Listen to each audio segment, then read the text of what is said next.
अस्सलामुअलैकुम। MS Excel की पिछली वीडियो में हमने ये सीखा था कि किस तरीके से एक्सेल शीट को यूज़ करते हुए हम अपने किसी भी डाटा के ऊपर ग्रेटर देन और लेस देन का फॉर्मेट अप्लाई कर सकते हैं। आज की इस वीडियो में हम देखेंगे कि किस तरीके से एक्सेल के अंदर रहते हुए ही हम कंडीशनल फॉर्मेटिंग के थ्रू डुप्लीकेट का फंक्शन अप्लाई कर सकते हैं।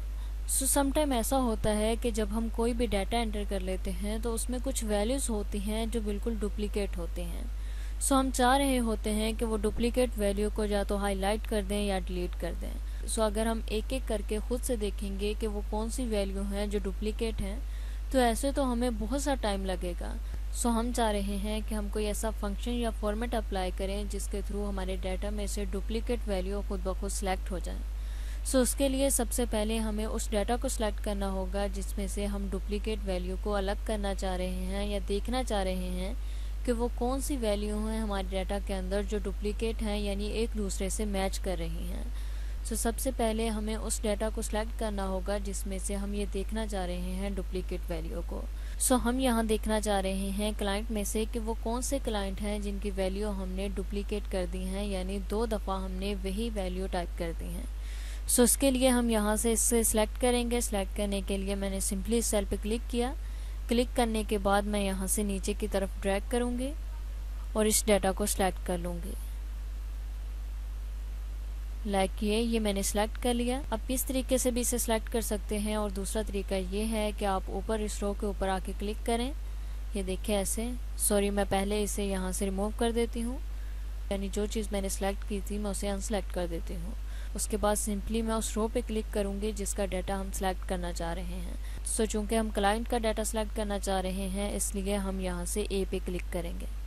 देखिए यूँ ही मैंने ए पे क्लिक किया तो इसके अंदर जितना भी डाटा था वो सिलेक्ट हो चुका है। ये हमने सेलेक्ट कर लिया। सेलेक्ट करने के बाद अब हमने इसके ऊपर डुप्लीकेट का फॉर्मेट अप्लाई करना है। तो उसके लिए हम होम टैब में मौजूद कंडीशनल फॉर्मेटिंग में जाएंगे। ये मैंने कंडीशनल फॉर्मेटिंग पे क्लिक किया तो इसके अंदर जितने भी फंक्शन थे वो हमारे सामने डिस्प्ले हो चुके हैं। अब हम यहाँ से क्लिक करेंगे हाईलाइट सेल एंड रो पे। हमने यूं ही इस पे क्लिक किया, यानी हमने क्लिक नहीं किया बल्कि हम यूं ही अपना कर्सर इसके ऊपर लेके आएंगे तो इसके अंदर जितने भी सब फंक्शन होंगे वो हमारे सामने डिस्प्ले हो जाएंगे लाइक ऐसे। तो देखिए इसमें लास्ट फंक्शन है डुप्लीकेट वैल्यू का। इस डुप्लीकेट वैल्यू के फंक्शन के थ्रू हम अपने किसी भी सेल में से डुप्लीकेट वैल्यू को सिलेक्ट कर सकते हैं। मैंने सिंपली क्या करना है, हमने सिंपली डुप्लीकेट वैल्यू के ऊपर क्लिक कर देना है। मैंने यहाँ से डुप्लीकेट वैल्यू के ऊपर क्लिक किया। ये देखिए डुप्लीकेट वैल्यू का हमारे सामने एक पॉपअप ओपन हो चुका है। ये देखिए यहाँ से हम सिलेक्ट कर सकते हैं डुप्लीकेट को। अब यहाँ से अगर यूनिक वैल्यू को सिलेक्ट करना चाहें तो वो भी कर सकते हैं, अगर डुप्लीकेट को सिलेक्ट करना चाहें तो वो भी कर सकते हैं। चूँकि हम डुप्लीकेट को सिलेक्ट करना चाह रहे हैं इसलिए हम यहाँ से सिंपली डुप्लीकेट पे ही क्लिक करेंगे। डुप्लीकेट पे क्लिक करने के बाद यहाँ से हम उस कलर को सिलेक्ट कर सकते हैं जो हम कलर उसके ऊपर अप्लाई करना चाह रहे हैं। ये देखिए यहाँ बहुत सारे कलर हैं जो हम अप्लाई कर सकते हैं। मैं यहाँ से येलो सेलेक्ट कर लेती हूँ। तो देखिए मैंने यूं ही येलो कलर पे क्लिक किया तो वो डाटा जो हमने सेलेक्ट किया हुआ था उसके ऊपर ये देखिए येलो कलर अप्लाई हो चुका है। इसी तरीके से मैं यहाँ से ग्रीन कर देती हूँ तो आप देख सकते हैं कि अब उन सेल्स के अंदर ग्रीन कलर अप्लाई हो चुका है। इसी तरीके से यहाँ से रेड कर सकते हैं, लाइट रेड कर सकते हैं, रेड बॉर्डर अप्लाई कर सकते हैं। इसी तरीके से अगर आप कोई कस्टम फॉर्मेट अप्लाई करना चाह रहे हों, यानी अपनी मर्ज़ी से कोई कलर सेलेक्ट करना चाह रहे हों, तो आप यहाँ से वो भी कर सकते हैं। सिंपली मैं इस पर क्लिक करूँगी। ये देखिए यूं ही मैंने कस्टम फॉर्मेट पे क्लिक किया तो हमारे सामने एक और पॉपअप ओपन हो चुका है। इस तरीके से आप यहाँ से उसका फ़ॉन्ट चेंज कर सकते हैं। यहाँ से अगर कोई नंबर चेंज करना चाहें तो वो कर सकते हैं। अगर आप बॉर्डर लगाना चाहें यहाँ से कोई भी बॉर्डर सेलेक्ट कर सकते हैं जो आप उसके ऊपर अप्लाई करना चाह रहे हैं। हम यहाँ से इसे सिंपली कैंसिल कर देंगे क्योंकि हमने कोई भी फॉर्मेट अप्लाई नहीं करना, बल्कि हम यहाँ से सिंपली कोई कलर सेलेक्ट कर लेते हैं। मैं यहाँ से कर लेती हूँ रेड। ये मैंने लाइट रेड कलर सेलेक्ट कर लिया। लाइट रेड कलर सेलेक्ट करने के बाद हमने सिंपली ओके के ऑप्शन पे क्लिक कर देना है।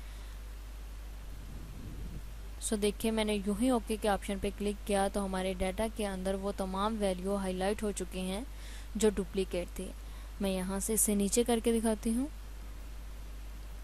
ये देखिए इसमें फर्स्ट जो हमारा क्लाइंट है वो है नॉरिस और दूसरा है कैरल, जबकि ये तो डुप्लीकेट नहीं है। अब हम नीचे देखेंगे कि ये किस वजह से डुप्लीकेट हुए हैं। तो आप देख सकते हैं कि नीचे एक और क्लाइंट का नेम है कैरल लीसा।